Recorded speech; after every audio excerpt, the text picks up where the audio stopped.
Então, retornamos ao nosso estudo do questionário e dessa feita nós iremos estudar a parte do questionário em que nós podemos perguntar ao paciente, questionar o paciente acerca de sua alimentação e com relação ao paladar, certo? Então veja só, em termos de saber como anda o aspecto de alimentação no paciente, nós podemos fazer algumas perguntas, procurar saber algumas queixas, para que a gente entenda melhor a condição do paciente nesse aspecto, né? Então nós questionaremos sobre se ele tem algum excesso de algum tipo específico de alimento, né? Se ele consome mais determinado alimento, se possui anorexia ou ao contrário, se ele tem uma fome permanente, constante, grande, como é que está o aspecto da digestão, se tem azia, se tem refluxo, e se os sintomas digestivos dele melhoram ou pioram ao comer, certo? Então o que é que vai significar cada uma dessas perguntas e o que é que vai significar em termos de diagnóstico? Então vamos lá, né? Tomando como que ele consuma algum tipo específico de alimento em excesso, a gente vai estudar, digamos assim, sobre aquele alimento e saber de que maneira ela interfere na energia do paciente. Então vamos fazer uma suposição. Digamos que um determinado paciente, ele coma em excesso salgadinhos ou refrigerantes, ou inclusive os dois, né? Então a gente vai saber que o efeito dessas duas comidas, não posso nem dizer que é alimentos, né? Que essas duas comidas, elas podem e vão ter algum tipo de efeito sobre a energia do paciente. E levando em consideração se vai ser relevante ou não no quadro que o paciente trouxe, a gente pode fazer uma sugestão de adaptação, de mudança de hábito de vida e selecionar nossos pontos em relação a isso, né? Obviamente, nunca um sintoma isolado, né? A gente vai ver sempre, digamos assim,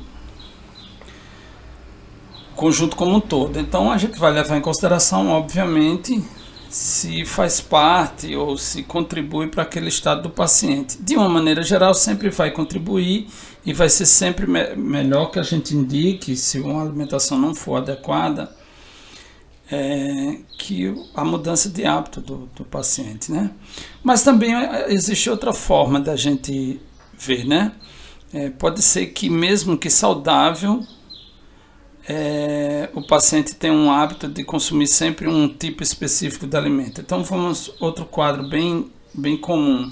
As verduras consumidas frias, elas não vão, digamos assim, sob o prisma da medicina chinesa, contribuir de maneira positiva, né?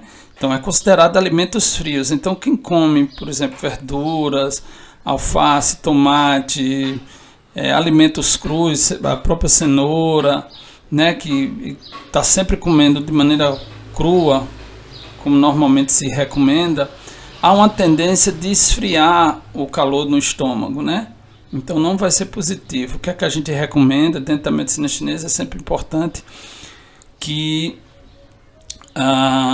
todos os alimentos levem algum tipo de calor, todos aqueles que podem levar algum tipo de calor, que leve algum tipo de calor.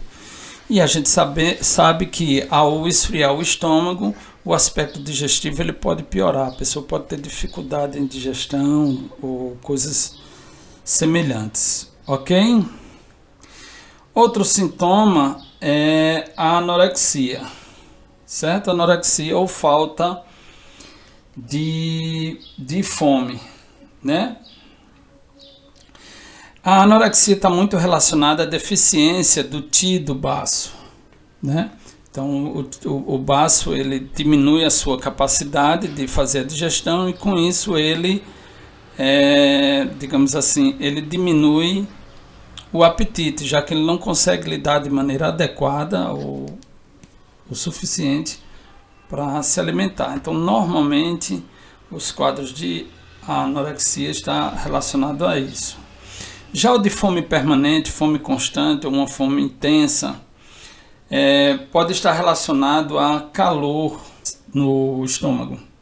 E aí temos o aspecto digestivo em si, né? Quando a pessoa se alimenta, ela consegue digerir bem ou ela se sente mal, se sente empachada, né?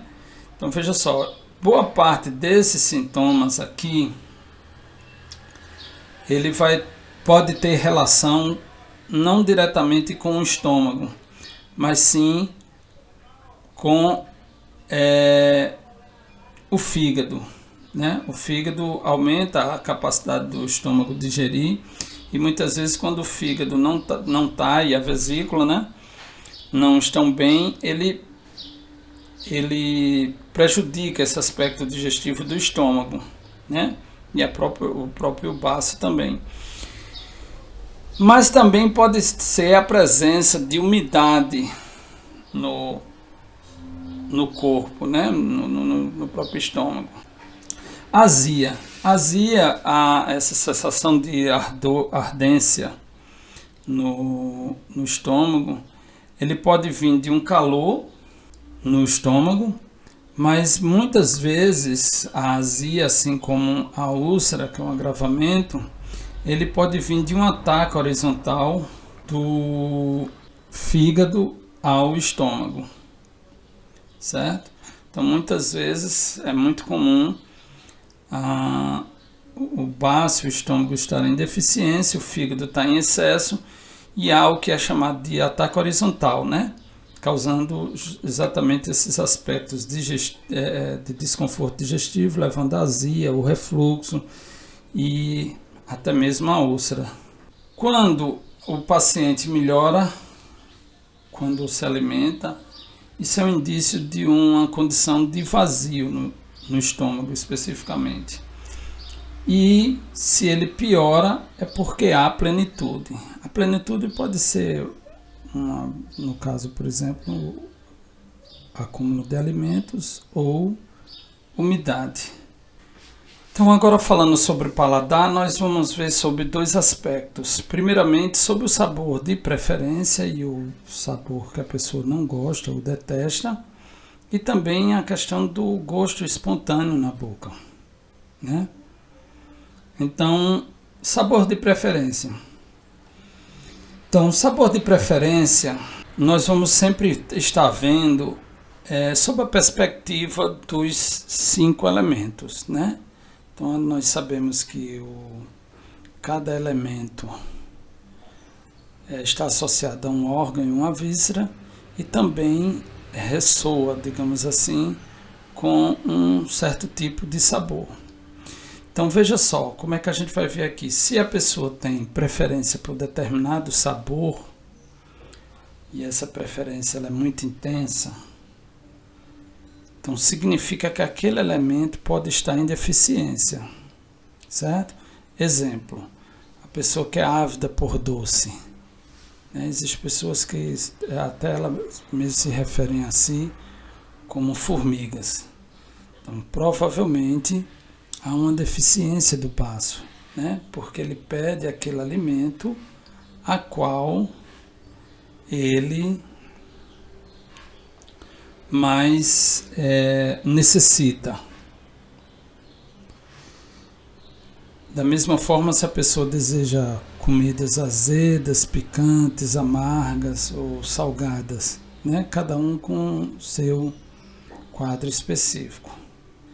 E da mesma forma podemos analisar o sabor que detesta, né? Então, se eu detesto determinado sabor, se eu tenho aversão a ele, é porque o meu corpo já está cheio da energia que ele representa ou dessa energia específica. Então significa que está em plenitude. Então, se ao contrário de ser atraído por doce, eu detesto, tenho uma aversão, então significa que já está em plenitude. Eu posso estar sofrendo de uma síndrome de plenitude, né? O paciente pode estar sentindo isso. E aí vem o gosto espontâneo na boca, né? Nós podemos, digamos assim, sentir um gosto espontâneo na boca, e isso tem uma representatividade, digamos assim, tem um significado também, né? Então, de maneira geral, a gente é muito comum, é o mais comum, sentir o gosto amargo na boca, né? Então, se a gente sente o sabor amargo, pode ser estar relacionado ao calor no fígado, certo? Mas se isso acontece de manhã cedo, você amanhece o dia com essa sensação de amargo na boca, também pode indicar calor no coração ou deficiência de yin do coração. De qualquer forma, os sabores, quando acontecem espontaneamente na boca, ele vai ter uma relação com o seu elemento também. Então a gente pode levar, você que sente o gosto picante, né? Se sente o gosto amargo, adocicado, tudo isso vai ter a ver com o elemento em si, certo?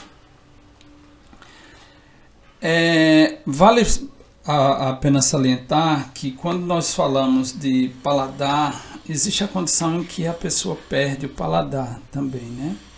E isso tem a ver muitas vezes com a condição do baço, pois é o baço que nos dá a capacidade de distinguir os 5 sabores. Então, se a gente perde essa capacidade, a gente pode estar vendo como é que está o elemento terra e especificamente o baço para podermos tratar, ok? Provavelmente ele vai estar em deficiência e aí a gente vai, digamos assim, precisar tonificá-lo, ok? Então, depois voltamos com outros sintomas para serem analisados.